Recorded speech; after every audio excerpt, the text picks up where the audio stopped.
Central Coast, New South Wales, Australia. Something I just come in from wing foiling, and something that's haunting me is the way in which your relationship can be attacked at different layers, different spiritual layers and soulish layers in the soul realm. And a lot of guys and girls too are getting undermined by family members, and if you're not sure how to spiritually be able to discern this and know that it's always a strong possibility, you're going to be dealing with trauma that you're not sure where it's coming from. The last two ladies I was with really wanted to be in the relationship, but the stress from the family members psyched them out of it and definitely pushed me away. I lasted 10 weeks in the marriage. This adult male was just an absolute negligent nightmare.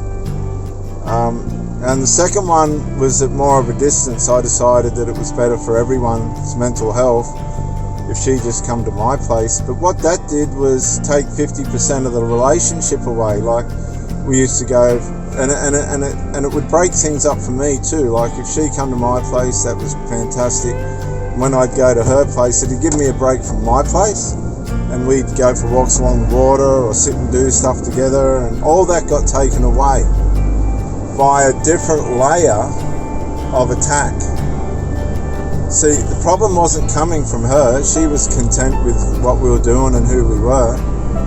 But the family member and their hostility and attitude and narcissism just spiritually wore away at the mental health of me. I don't care what they say. That wore away at me, because you can't produce a healthy relationship with an interferer in the background at a different layer. They hide under the layers. It's like a shark under the water. It's there and it's going to attack, but it's attacking by stealth. It's taking bites out of you from under the water. This is what's happening to a lot of you, and these people know how to work the family members. So while you're trying to just have a normal, healthy, sensible relationship, you've got these malignant narcissist family members that are going through semi-psychological collapses leading to a major psychological collapse through loss of attention by way of the person that you're with shifting their attention to you to hold the relationship. These people will go to all lengths of evil to try and destroy the relationship. And I'm sorry, but 99.99% of the times they will.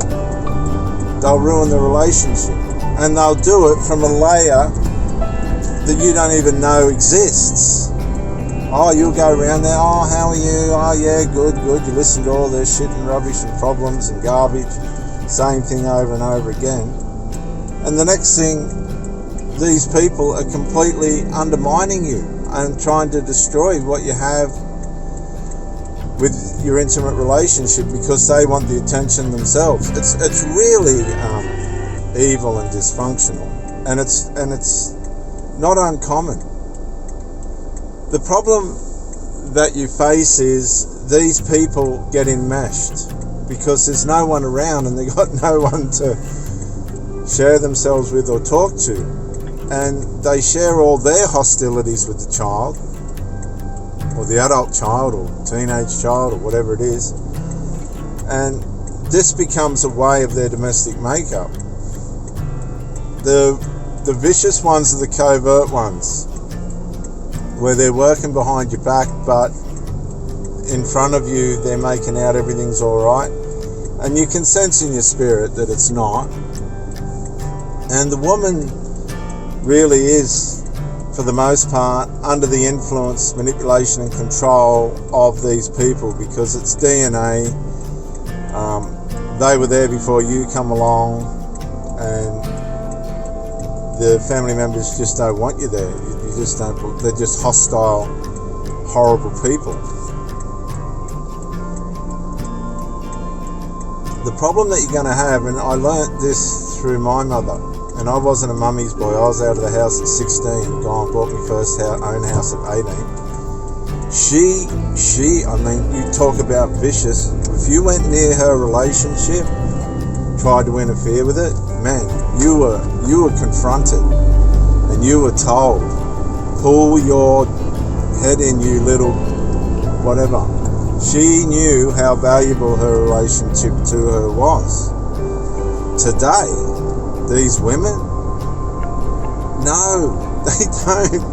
They're scared of their children, right? They're scared of them. They mollycoddle them, they grandiose them, they set them up as little husbands and run after them. It's atrocious. It's horrible.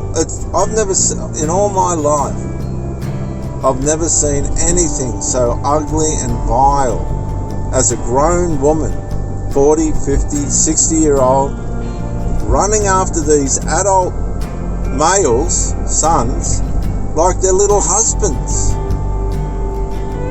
It's so twisted. And yet there's a motive behind it for the mother as well, because it's a way of them thinking that they're never going to be left on their own. But to do that in front of their new partner and all that sort of thing, what do you think the new partner's going to do if they're not from that kind of dysfunctional realm? They're not going to hang around that. They're just going to go, oh, hang on a sec, you're emotionally tied to your kid. And you hope that they're going to respond to that, and when they don't, you go, far out, man, this is serious. This woman, she's not going to relent. She is definitely enmeshed and fettered to the child. And this problem with this enmeshment is it works at different layers. You're at this level with the partner, and down here in the lower vibration, these people are working a way to bring separation. They're assassinating you in the spirit. They're pulling down, decharacterizing you and emotionally abusing you in the spirit.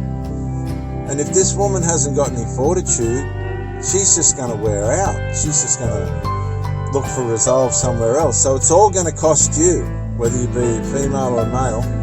All this stuff's going to cost you. It's going to cost you big time, because you're investing into this person, but they're not protecting the relationship with boundaries. They're just leaving it open to be bullied, bashed, wrecked, abused. And you'll sit there and you'll say, like, where you up to, rah, rah? And these people, these infantile adults, they'll just come back in again and again and again and again with no respect, and they want you to engage. And you're just standing back and you're going, I can see all this happening. If I engage it, I'm then authenticating the reason, whatever's in their delusional mind, their narcissistic mind, which is really only they want their mother's attention. They want mummy back. It's pathetic, isn't it? They want their mummy back. 20-fucking-year-old boys. I want my mummy back. The problem, that's the underlying problem. Well, that's not your problem. That's between her and the kid. But the problem that you're going to have is that kid's going to work on her until she is convinced that you're the problem.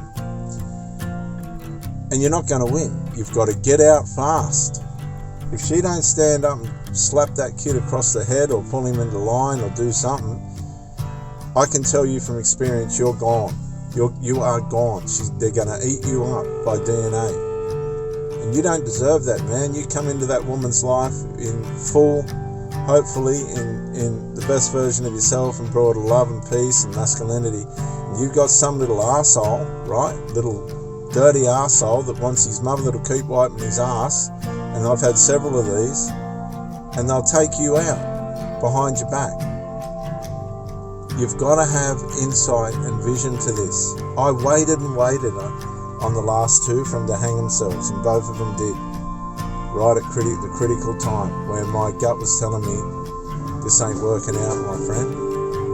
And they were good relationships. I married one of them.